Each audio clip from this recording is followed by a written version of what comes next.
Welcome to The Other Side of Darkness, an episodic Seinfeld parody story that follows Jerry, George, Elaine, and Kramer on a dark and mysterious journey inspired by the work of David Lynch. The Other Side of Darkness is produced by Signpeaks. I'm Jesse, also known as Signpeaks, your host and narrator. You're listening to Phase 1 of this podcast, in which I'll be speaking with cast and crew members from Seinfeld, sharing their stories and memories from the show. Phase 2, the series itself, begins this fall. The Other Side of Darkness is brought to you in part by Daily Dale Cooper, your daily source for Twin Peaks fan content, photos, and artwork. On Instagram at Daily Dale Cooper. This week I'm speaking with Melanie Smith, who appeared in 3 episodes of Seinfeld as Rachel Goldstein, as well as the Season 1 finale of Curb Your Enthusiasm. Melanie is also known to TV fans for her extended runs on As the World Turns, Melrose Place, and Star Trek Deep Space Nine.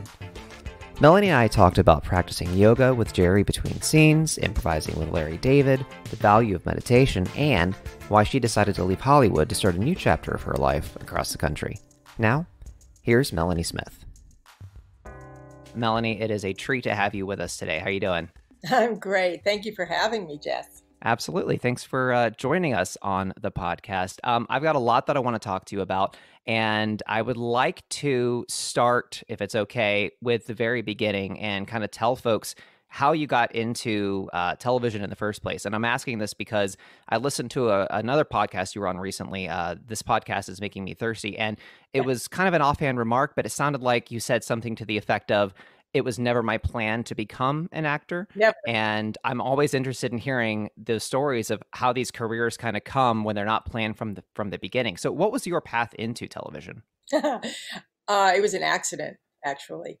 My best childhood girlfriend, like best childhood girlfriend, was working in New York for a talent agency, and she had forgotten to send 3 girls on a talent search for Dick Clark. And she called me last minute and said, "You have to go." And I was like, "I'm not dancing." I was a dancer for most of my life. I said, "I don't know what I'm going to do, you know." And she said, "Just read from a book. I don't care." So I grabbed a book off the bookshelf and I went to, what is Dick Clark, ABC or NBC? I believe it was ABC. It was ABC. So I went to ABC and there were thousands and thousands of girls there. And I read from the book. Huh. And Mary Jo Slater and Mary Lynn Henry were 2 of the judges. And they brought me over and they said, "We want you to call this acting coach. We want you to call this photographer." And I was like, "Oh my God, I'm going to kill my girlfriend. I don't want anything to do with it." And I went home and I said, "I'm not going back." She said, "If you don't go back, I'm really going to get fired." And I went back again, and then I got called back again, and I made it to the top 50. I think 25 of the girls ended up on the TV show. And there was a prize, you know, like, I don't know, a bunch of money. And but during the process, my photo ended up on the New York Post. I think it was the cover page. And it said, "Melanie Smith, she's got the right stuff." And the next thing I knew, there were sort of casting directors calling me. And I started working with Alice Spivak. And she made me send out photos. And I sent out something like 16 or 20 photos. And all the agents called me in. And I went and I met with them. And I had to read monologues. I remember that. And one of the monologues at the end, she exits the room. And I would just exit the room and I'd get in a cab and go home, which I guess was not typical of somebody auditioning for agents. Anyway, they all wanted to sign me. I signed. And when I finally met with them, the agent said to me, the ones that I decided on said to me, "Look, this is a long, painful process. You're going to have to work for free. You're going to have to audition." I said, "Look, I'm not working for free. You got 3 months to get me a job. Otherwise, I'll do something else with my life." You know, I was trained in psychology and public relations. And within 3 months, I had 2 feature films and As the World Turns. And that's really how it started. Good for you. Yeah. And I was terrible, by the way. I was terrible. I'm terrible. I have my first episode somewhere of As the World Turns. And I was just like, I wasn't even acting. I was talking. And so I enrolled myself, and I luckily got into Neighborhood Playhouse and started working with the brilliant teachers there. And it really changed the trajectory of what happened to me, because then I actually ended up having a presence in the acting world and had a lot of success. So yeah, but it started from, I had no idea about the field whatsoever. Oh, that's incredible. So then that means As the World Turns was if not your first, one of your first credits. Is that right? Totally my first credit. Totally your first credit. Wow. And you were on that series for about 5 years? Yeah, about 4.5. 4.5, yeah. And as you told me recently, your co-star, my followers on our page, will be familiar by association. Your co-star was Lindsay Frost, who Yeah, is the sister of, yes, of Mark Frost, screenwriter and co-creator of Twin Peaks, and daughter of Warren Frost, who appeared not only starring on Twin Peaks, but also had a recurring guest role on Seinfeld, not in the same seasons that you were on. I know who he. Yeah, I know who he was. Yeah. Yeah, that's incredible. I would love to hear a little bit about working with Lindsay, and I'm also curious if you ever met her family. That's a really good question. Probably. Mm-hmm. Right? Like, it's a long time ago. Sure. It's a long time ago when I had COVID, so my memory's not quite as crisp. But I know that I believe I've met her father for sure. I think, we have to look at IMDb, but he may even have been on World Turns briefly. And working with Lindsay was terrific. Really smart girl. I think she's a fine artist now. I think she paints. But she was generous and lovely and smart and tall and beautiful, And I'll never forget going to see her on Broadway and in Butterfly. It was a big deal when she got that part. But yeah, we had a great cast on World Turns. I mean, it was Julianne Moore, Marissa Tomei had just left, Meg Ryan had just left. Parker Posey, Billy Fichtner. We had great people on the show. Yeah. Really great people that remained on the show till the end as well. A lot of theater.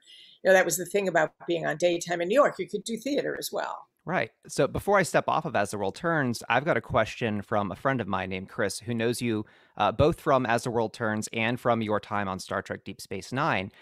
He was very excited when he heard that I was talking to you. Hi, Chris. Oh, I'll tell him you said that. Oh, that's exciting.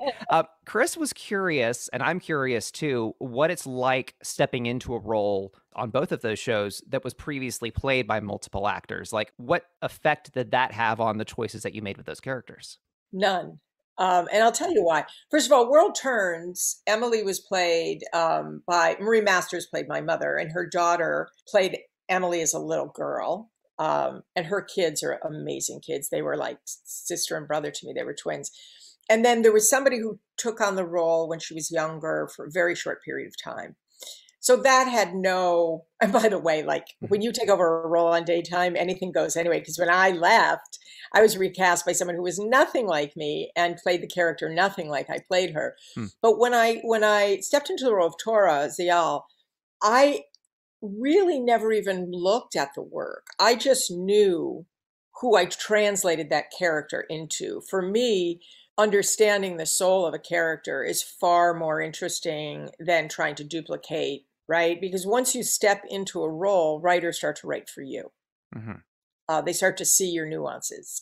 So I really played her, I think, quite differently than the other girls on Deep Space. And one of the girls, I think, had like a couple of episodes, and then the next girl maybe had a few, and then I think I was the longest running Tora. But it's a great show, and the characters are great. The makeup is very, very difficult. Right. Yeah, I've heard you say that, and I've heard other actors say that as well. And it's also interesting to me that your time on Star Trek and your time on World Turns, both of those shows have very strong, passionate fan bases. And I'm sure you've had multiple interactions with those fans, right? Yes, but you have to remember also, Star Trek, World Turns, Seinfeld, talk about a fan base, and then Aaron Spelling shows. I did a number of Aaron Spelling shows, and you have very loyal followings for all of those. I mean, I think that they're distinct from one another, but they are as devoted, and when, like when I left Star Trek, I begged them to kill me because that makeup was so hard on me. It was interesting to see the kind of emotion that came from Tora dying, because she wasn't innocent in a lot of ways. She was the ambassador of peace. So, each of those genres, and they are their own genre. I mean, daytime was its own. I mean, I can't believe there's generations now that don't really get daytime the way we got it. But they all have, think about that. It's daytime, it's sci-fi, it's pure comedy, like comedy in its purest, right? And then it's, that drama high glam, which was Aaron's forte, So it was 4 separate genres with very, very committed fan base. Yeah. I mean, I know, just speaking personally, as a kid, I don't have very distinct memories of watching soaps and daytime television, but I know it was always on. Like, even, I mean, my grandfather would be watching Melrose Place while he's, running a business. And, in the days before streaming, whatever the parents watched, the kids watched. So I Absolutely. know that those shows were always on during the daytime, especially in the summer when I'm not in school. And I mean, people my age, I can't speak for the next generation, but, they know all those shows and they're familiar with the characters, even if they didn't actively watch them as children. Yeah, and a lot of them are streamed now, right? That's Right. so but they don't know the feeling. Do you know what I mean? Like we had to be home. Like, you were like, if the bus was late getting home, you were freaking out because you had to see what happened to so and so, And one of the things that I found that was very distinct in daytime, that's very different than when you're doing primetime, is people think they actually know you. They don't think they just know you from TV. Like, I would be in drugstores and people would like take my arm as if they knew me because I was in their living room every day. Right. Right. I remember someone came up to me on the street and she's like, "You work in my nail salon." I was like, "No, I don't work in your nail salon." And then she was like, "Oh my God, that's right. You're Emily." They believe there's a connection because they see you every day, and it's not on film, it's on video. So it seems very real. Right. Wow. Yeah. Yeah. That genre stands out. Even the reality shows today that fundamentally take daytime's place are not every day. Right. Yeah. Yeah. Oh, that's cool. I think the psych term for that, and I'm not a psychology guy, so I don't know, but I think like the parasocial relationship is kind of what people have with these people that, and it happens a lot in the fandoms that I'm involved with, not just with Seinfeld, but also, the David Lynch films and TV shows. People get really attached to these characters and really emotionally invested. So, okay, I'm excited to hear that. I would love to jump to 1994. It was 1994, correct, being cast on Seinfeld? I have no idea. Well, we'll just say 1994, and if I'm wrong, I'll edit it in post. You come on to Seinfeld. I believe your first episode was The Raincoats, and I think I've heard you say that you hadn't really watched the show prior to being cast on it. Is that right? No, I don't. Genuinely, I don't remember if I ever watched the show. And I do remember when my agents called me and said, they've been looking for this character of Rachel for a very long time. It's for an hour special. And I was at Paramount that day, and I know I had to go over to MTM, which was on the other side of the hill, which is a nightmare. Anybody on the West Coast knows what I'm talking about, but it's kind of akin to those of us on the East Coast. If someone said, "Do you mind sitting at the mouth of the Lincoln Tunnel knowing there's a car wreck in it?" Right? And you're like, "No." But it was, it was rush hour when they wanted me to go over the hill. And I said to my agents, "That's not going to happen. Like, I'm just not doing that to myself. I'll get there. I'll be a horrible human being." So they had shifted the time of the meeting. I think that, they may have stayed a little later, and I got there pretty easily. And I went in and I read with Jerry, Larry, everybody was in the room. And when I was leaving, Jerry ran out after me and he said, "Hey, I noticed the name of your corporation," which was all about grapefruits. Right. And he said, why would you name your corporation that? It's a great name. And I said, "Well, Oscar Wilde once said a grapefruit was nothing but a lemon that had a chance and took it." And he laughed really hard, which was fun to make Jerry laugh. And then the next, I left and I found out I got the role. So I have no idea if that had anything to do with it, or, if I just had the look that he, I have no idea, or that I was, funny. But yeah, certainly not as funny as that crew. But you held your own in those episodes for sure. I think we can all say that. What was it like working on the show for those 3? I mean, the first one being a 2-parter is unusual for a sitcom. So I'm sure busier than usual, but I've heard a lot about the production on Seinfeld and, the pacing and everything. What was it like for you?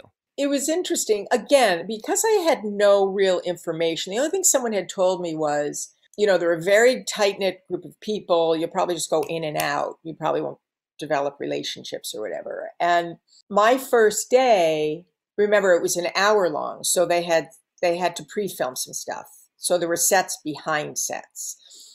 And it was such a rush when I got the job, and I walked on set. They were still working on my wardrobe for rehearsal, and everybody just started telling me like what to do, where to go. And I pretty much went, okay, everybody stop.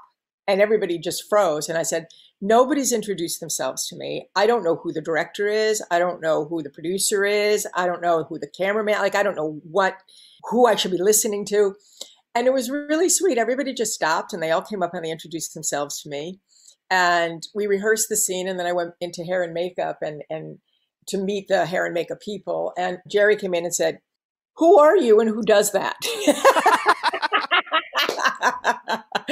And from that point on, Jerry and I actually became friends, and we, started eating lunch together, or we just talk about stuff. And, we talk a lot about yoga and meditation and those kinds of things. And Michael was into yoga as well. So it was kind of a, and then when Jerry called me after that first special, and he said, if we write for you, will you stay?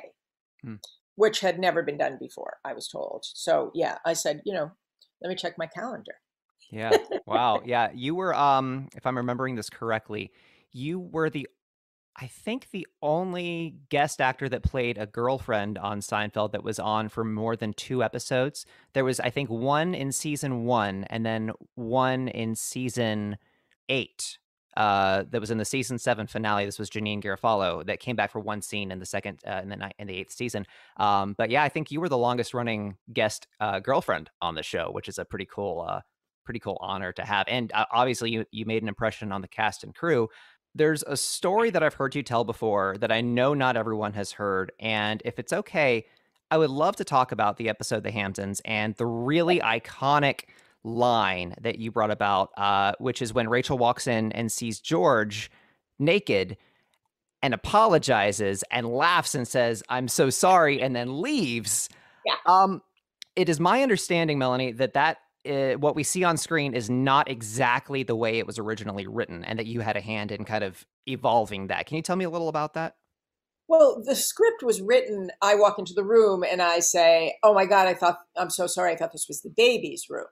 And in dress, I went in and I said, oh my God, I'm sorry. I thought this was the baby's room. And then I look at George's crotch and I go, oh my God, I'm so sorry. And I laugh. And they yell cut, and Larry, and I think, I'm not sure if it was Peter Melman or Larry Charles. I'm not sure. But I think Melman wrote that one.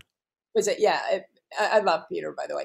But I'm not sure who was on the floor at that moment. I know he wrote, but I'm not sure he was on the floor at that moment. And Larry or 2 of them or 3 of them said to me, oh my God, that was hysterical. Can you keep that in? Can you do that again? And I was like, of course I can do it again. Because to me, it's really what the scene is about. And I can't say that I changed the intention of the scene. I didn't. But I did add a moment that I think kind of charged it up a little bit and made it a little juicier. So yeah. It was funny. It was really, and Jason is so much fun to work with. I can imagine. It's really cool because growing up, I didn't start watching Seinfeld until I was maybe 8 years old, around the time season 8 was coming out. But watching the promos, and once the show went into syndication on TBS, that scene, that exchange between you and George is one of the most frequently used for commercials from what I can remember. So like, I mean, just the shot of you, the shot of him, back to you, you laugh, I was in the pool. It's so ingrained in my head, and it's really exciting to me to know that it wouldn't have been quite the impact and the highlight of the episode that it was without that creative detail from you, and I think that's really cool. Yeah, and I think, I remember one night I was sitting in my phone. I don't know anything about Twitter. I've never posted a tweet. Is that what it's called, a tweet? Yeah. And I was sitting in my office one day, and my phone started like vibrating and vibrating and vibrating. And I kept looking, going like, what's going on? And I called my son and I said, what's happening? And he goes, Mom, you're blowing up on Twitter. I don't even know what that means. And somebody had taken somehow, me looking at George and photoshopped it into me looking at LeBron James And I guess he had exposed himself accidentally on court, and over his head that I was in the pool. And so that just like retweeted, and it was really funny. Somebody just sent that to me and I reposted it on my Facebook page. So anyway, that's what it bleeds into. Like it becomes this nomenclature of some sort, it's like people, which was every episode of Seinfeld, by the way. Yeah. Like we have this whole language from Seinfeld that exists nowhere else and started with the show. Yeah. So, shrinkage, I'm called shrinkage all the time. For better or for I love worse. it. Right. And you don't even say shrinkage in the show. Like that's the association. Exactly. I love it. Okay. Speaking of Seinfeld, from someone who was there and who interacted with the creative forces behind it, what felt different about that show from working on other shows? Because it stands out, I mean, really as one of the top sitcoms of all time and really is iconic in television. And it's always so hard to pinpoint what is the secret sauce behind that show. What felt different to you working on it? I think, you can try to parse this out a million different ways. And you can try to diagnose it. But I think the simple fact that it was lightning in a bottle. You had some of the most brilliant writers. You had some of the most brilliant talent. You had two of the most brilliant comedians. You had full support of a network. You had a time that coincided perfectly and a population that was enormous, right? So Seinfeld really caught on with a large population of the boomers. Like we're a huge population. When you take that combination and you make something as unique as Seinfeld, because even though it had a similar cadence to how comedy is done, the way they wrote the show and the way storylines intersected, it wasn't this happened, that happened, but bump. This happened, that happened, but bump. It was like something happened, and then by the end of the show, you're like, that was brilliant, right? And the way they would weave things together, but again, that can't just happen. That is a perfect storm of talent, of opportunity, of, an opening in society willing to accept it. And by the way, at that point, our culture was so much about getting done with your work and hanging out and having a cappuccino at, Starbucks or Coffee Bean and Tea Leaf or wherever it was. And so that population that was a little bit self-centered anyway, and then you had a cast that was entirely self-centered. I mean, not one person on that show did anything to help anyone. Right. So the humor in the humanness and the universality of that humanness was a great component. But what really did it was the amalgam of great talent and timing. Yeah. It's never been, I'm not saying that other shows don't have great talent, but it was precisely the kind of talent. Exactly. I don't think I could disagree with a single thing that you just said. Yeah, I think you pretty much nailed it.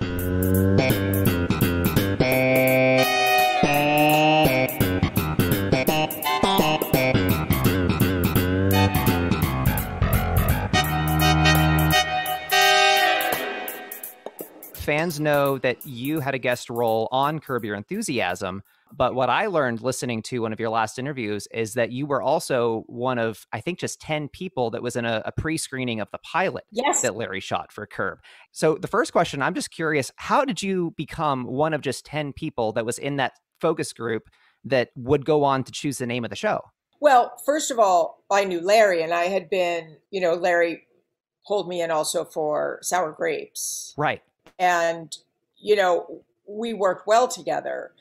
And then Bob Whitey, who was director of Curb, is a very close friend of mine and has been for years. And that's kind of when Bob and Larry were working on it, they really, and I would actually be in focus groups for Bob on his docs. He was a documentarian. He did the one on Lenny Bruce. He did the Marx Brothers. He did Woody Allen's. And so he used to pull me into his focus groups for his docs. And he said, come to this. We're going to be taking a look at it, have a focus group, take comments, and we're going to be naming it. So we actually got a list of the names that they were considering. And it was like, Curb Your Enthusiasm was hands down the winner.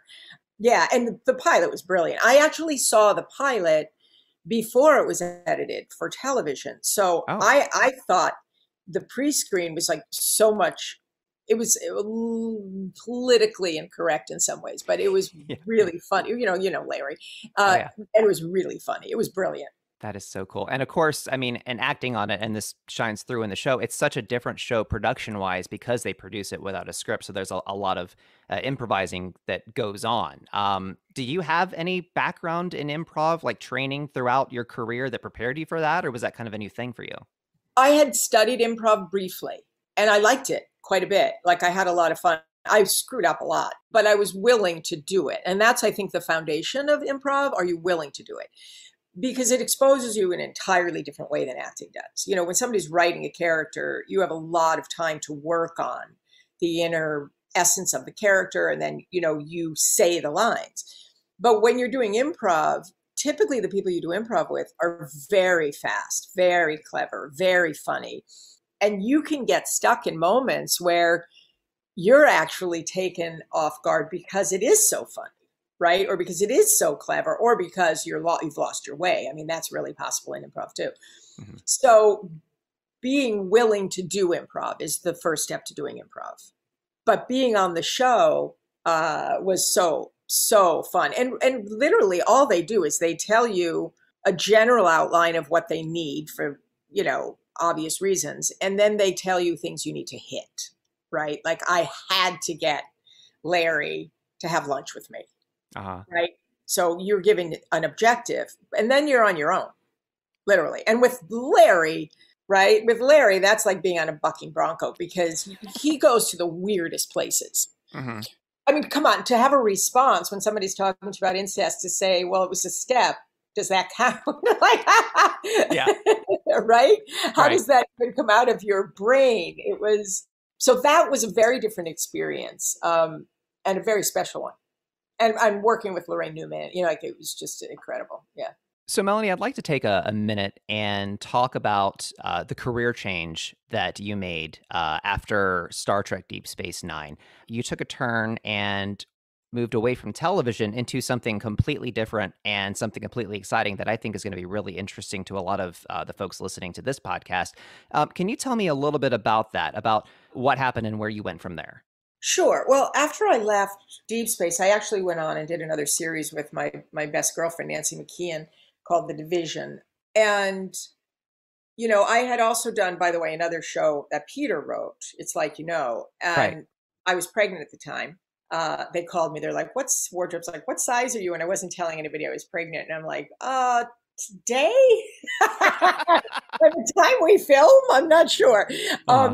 So I had my son, and I started realizing during the filming of The Division, it was very hard for me to be away from my son.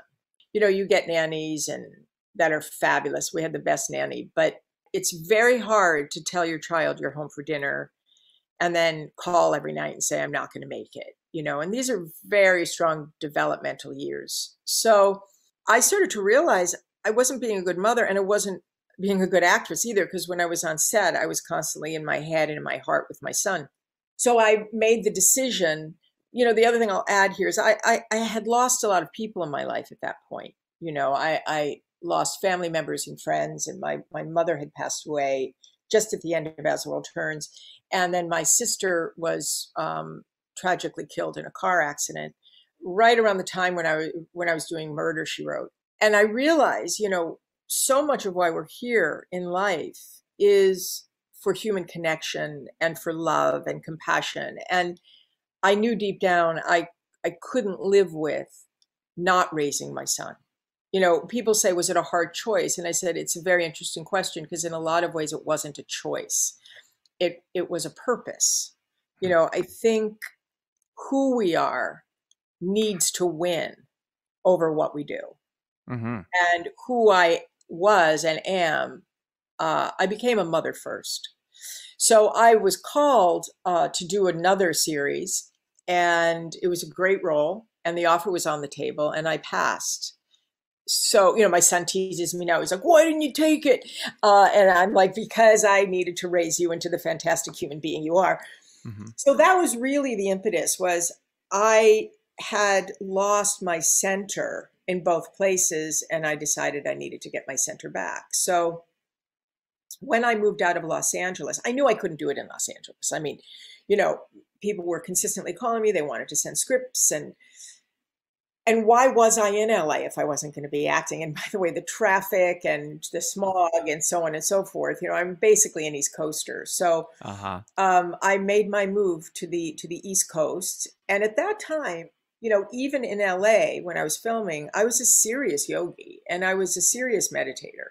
And I studied many different modalities on working inward, you know, not looking at the outer contributions to your life, but really looking at who you are as a human being. And that became tremendously important to me. You know, it wasn't a hobby. It was really at the core of who I was. So when I moved back east, I decided to open a wellness center. And 3 nights before our opening, I had a lot of high profile friends coming to celebrate and to help me promote it. And horribly, a police officer was killed that week. And so all of my press I lost, right? Because that became the critical news feed. And I was sitting on the couch in the studio, in the wellness center, thinking, what am I doing? I don't know anybody here, and I'm going to open a center and nobody knows I'm here, and I've lost all my press, and oh my God. And the next thing I know, my phone rings, and it was Oprah's producers. And they wanted to know, because it's Oprah's favorite television moment, if they could use my clip from Seinfeld. And I said, only if she tells people what I'm doing now. Okay, awesome. and the next thing I knew, now, of course, I was kidding, but then the major networks did a 10-minute piece on the opening of my studio, and we opened to standing room only. And we became, through hard work and an incredible staff and a lot of devotion to the practices that we taught and the education that we gave, we became one of the top 3 in the country. Wow. And I owned and ran that for nearly 10 years. Huh. And that was during that time also, I had been studying to coach. And my original specialty was in grief, loss, change, and transition. And I loved that work. But what eventually it pivoted into was high-level achievers, executives, and anybody trying, even creatives and talent, started coming to me around how do we resolve the things that hold us back and block us so that we can create the things that we dream about. And oftentimes when you look at people in their lives, they're very stuck in who they were either told to be or thought they wanted to be. And they get caught in these positions. Sometimes they're golden handcuffs, right? Sometimes the trappings are quite coveted.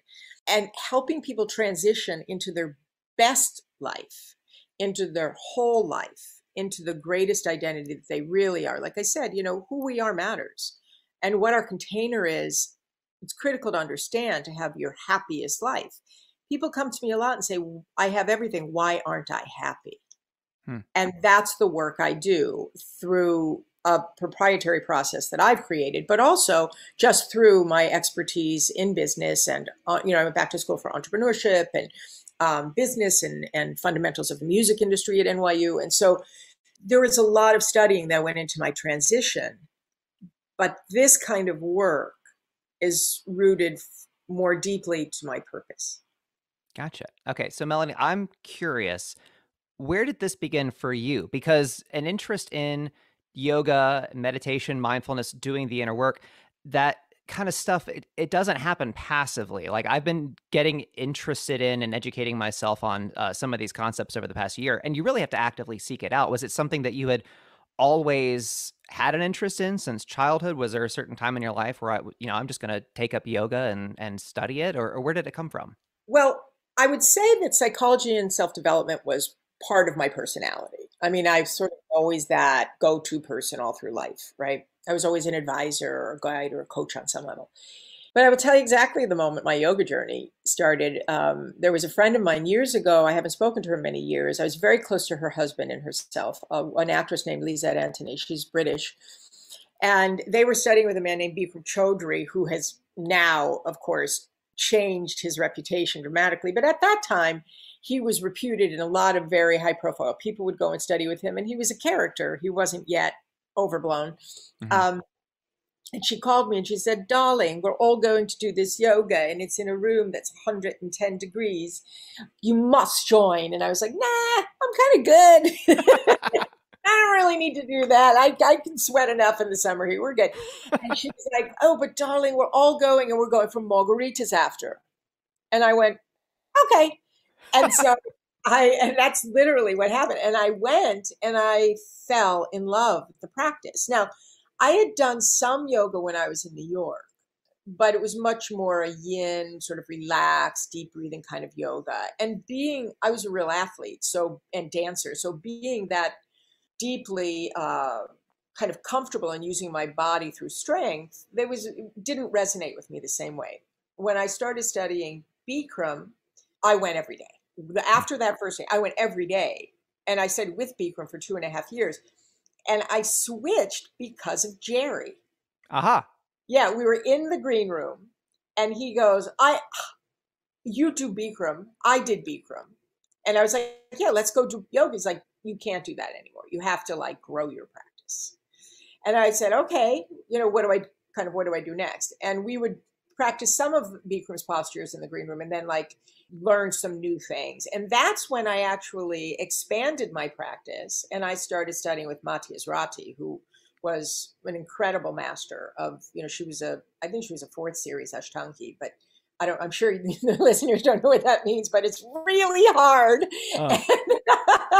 And none of us can do what she did. That's all that means. So I really progressed in my practice and I was approached by many of my teachers to become a teacher. And I took teachers' trainings without intending to be a teacher while I was filming shows. And I was also a songwriter and jingle writer at the time. So there were a lot of hats I wore in my life, but that is how the yoga started. And that's really what got me into meditation as well. It's kind of yoga's a gateway drug. Sure. Wow. Okay. And one other thing you had in common with Jerry that a lot of my followers and listeners who are fans of David Lynch will appreciate is that you have also studied transcendental meditation, TM. Is that right? Yeah. I'm a TMer and my son's a TMer. Mm-hmm. Years ago, I dated a man who ran the Maharishi school. He was the principal. And I discovered TM at that point. And then, of course, it's a very different technology than most meditations. It's very precise. And there's a lineage to it. And so I studied it. And then my son started meditating when he was 10. And it impacted his life a great deal. I think meditation changes your life. I think everyone really should do it. All you beautiful people listening, find some way. If you can't learn meditation, at least take 10 minutes twice a day to get to know yourself and to let go of what it is that ails you on this planet so that you can just sort of chill, and find some real peace. Yeah. I wholeheartly agree. It's I've been spending the past couple of years dipping my toe in it. And it is very unnatural since, in this world, we've been trained to just kind of be productive 24 hours a day, to stop and not do anything except, find the stillness and the mindfulness and be in the present. And it's really difficult, but it is, extremely beneficial. I would agree with you there. Yeah, I think most people think life is what we get to, but life is what happens when you're busy doing something else. I think that's a quote from someone, that's not me, but you can turn around at some point and say, where did it all go? So I think every day it's critical to not only be grateful, you've all heard that a million times and hashtagged, right? Grateful, blessed. But the truth of the matter is, if you don't really awaken to your life as it happens today, you will miss it. And there's a lot to miss. Oh, yeah. And meditation highlights the beauty of life. That's lovely. Yeah, I 100% agree with you. I think it was the theologian Ferris Bueller who once said, life comes at you fast, and if you don't slow down and take a look, you'll miss it. Yeah. So, Melanie, what's going on with you today? I've heard you say recently that you're working on a new website and you're also writing a book. Is that right? Yes. Yeah. So the new website hopefully will be launched in the next 4 weeks. I'm a kind of a perfectionist with that kind of stuff, so it takes me a little longer than most. And my book is in its final edits now. The book is really wrapped around my proprietary work, but it does talk about my journey. as well. And it's not autobiographical. It is really a book to help others. In my practice, I've helped many people, and I feel very, very blessed to be able to say that. It's an honor. It's what I love more than anything. I love really connecting and helping people live their highest. It's an incredible feeling to be able to do this for a living. But I'm only available so many hours a day. So many people had asked, will you ever write a book about this? And I had written a workbook, and I had been doing webinars with people to get more people into, my schedule. And then eventually it evolved into the material that will be out in this book. And I believe it will really help people look at themselves a very different way, decode the patterns that keep them from everything that they've ever dreamed of, to get to know themselves truly. We think we know ourselves, but it's incredible how much invisible data from the past stops us, and we don't even identify it. And then through this work, it helps you design what you want, who you want, where you want to go. And it really is a beautiful process. It's changed hundreds of people's lives, and now it will be in book form. And I'm excited to see it. When it comes out, when you've got the information on the release date and everything, please share it with me, because I'd love to share it with the folks listening and the folks following along online. Absolutely. And you'll see on the website, my one-on-one work with people is also really at the heart of what I wake up every day to do. I jump out of my bed to do it. Great. I've got one final question for you, Melanie. This is very open-ended. Throughout your career, or multiple careers, and the life that you're living now, the life that you lived working as a television actor, what is maybe the biggest lesson that you've learned? Or if not that, where is a good place for people to start if they're interested in studying, whether it's yoga or TM or some sort of meditation and inner work kind of discipline? Where do you start? Is there a certain teacher that they should be reading? Maybe just a certain practice to think about, something to work into their routine every day? What's a good starting place? Being curious is the starting place, and asking better questions is the starting place. If something doesn't feel right in you, in your life, in your family, start asking better questions. Start getting curious. Is there one teacher? No. I think you find your teacher if you're open to receiving your teacher. So I know oftentimes, I'll be in the presence of someone and there's a connection where I become their teacher or they become my teacher, right? But also I spent many, many days, many, many hours in bookstores, which is a dying breed. Oh, yeah. But they're still there. So is a public library. And asking, what do I need? What and where is my next step? You'd be surprised at how energetically the universe works that way. If you truly want to change your life, you can bring those possibilities right to your doorstep. They're not far, especially now with the internet. I mean, you can move through tremendous amounts of information on the internet, and even just Google. My son calls me the craziest Googler because I Google like I'm talking to my computer, right? So I mean, you could actually Google, I want to change my life, or I want to go deeper in knowing myself, or I have too much stress, or I'm a master of the pivot, so I want to pivot and change my career. I've pivoted and had, knock wood, I feel very blessed and had tremendous success in all of my pivots. And I do teach pivoting, right? And transition. So, if whatever issue it is, even if it's just a discomfort or a misalignment, step out your door and look. It's there. There is somebody across the street or 5 blocks away or on the corner or a phone call away or a Google away. It is easier now to change your life, to have the things you want, to create what never used to be possible than ever before. In the Wild West, that's when the fields were open so that you could create and become and manifest. We are now in a new form of the Wild West. You can do anything. You can be anyone. You can heal from everything. And you can manifest exactly what you want. And I'll tell you something. Jerry said something to me once, and it's one of my favorite things anyone has ever said to me. We were sitting in one of his Porsches, and I looked at him and I said, you know, Jerry, what I find most fascinating, and by the way, you can have this in any field, you are literally the pinnacle.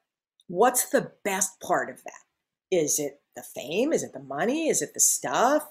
And he looked at me straight in the eye without hesitation, and he said, no, it's finding out that you are exactly who you always thought you were. And that's what I help people do. Find out that they are exactly who they thought they were without letting this world or anyone else's ideas get in the way of their trajectory.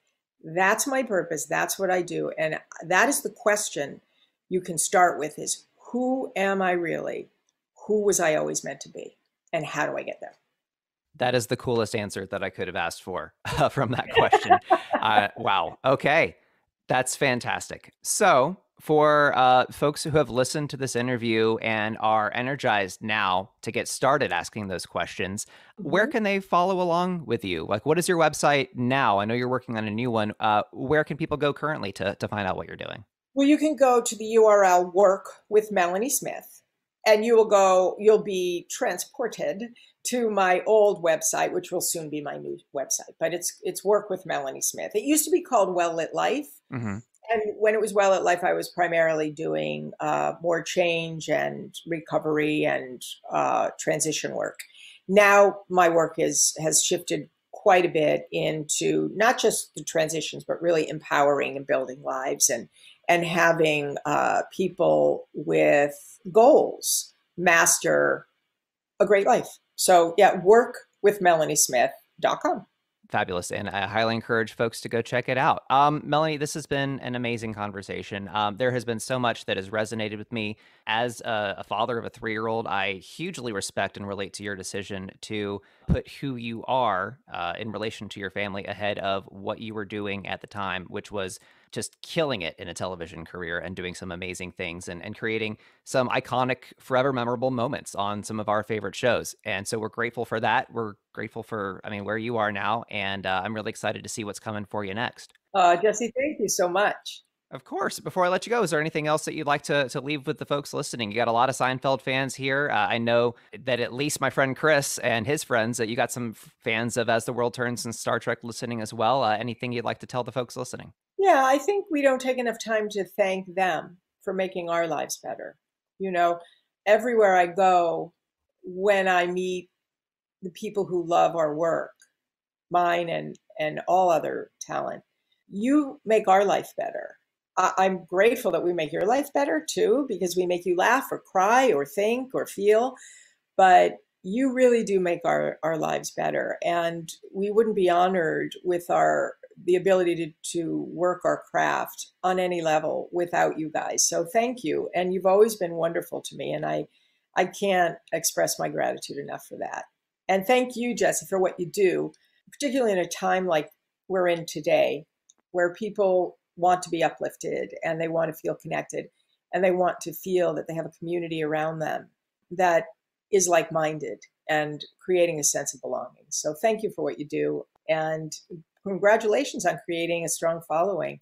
You must be really great at it. I can't wait to hear some of the other shows, That I'm blushing a little bit over here. So I'm going to wrap up pretty quickly. But I actually see him, you guys. But that means a whole hell of a lot for you to say that, Melanie. So thank you very much. And this has been a pleasure. We can't wait to see what's coming from you next. And we will stay in touch. Once again, Melanie Smith, thank you for coming on the show. Well, thank you for having me. Thanks again to Melanie for coming on the show. You can find her online at workwithmelaniesmith.com and on Instagram at Melanie Smith Official. This week's musical guest is Auramics, a psychedelic radiophonic musique concrète group based in New York and LA.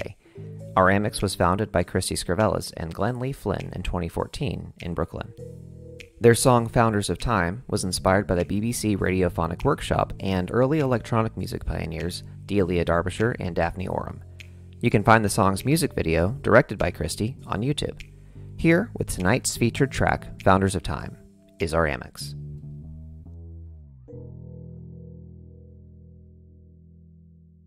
tick tock, tick tock, tick tock, tick tock, tick tock, tick tock. The old clock I'm looking for. This clock in the cupboards, in the attic. I'm trying to find the noise that makes that chime. I can't find the chime anywhere.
Thanks for listening. Subscribe to The Other Side of Darkness so you won't miss the story once it begins this fall. If you enjoyed today's episode, leave us a positive rating and review on your podcasting app. Follow Signpeaks on Instagram, Facebook, Twitter, and TikTok, or join our Facebook group. Visit our store at signpeaks.threadless.com. 50% of proceeds for the month of June will be donated to New Alternatives, a New York-based organization serving unhoused LGBTQ+ youth.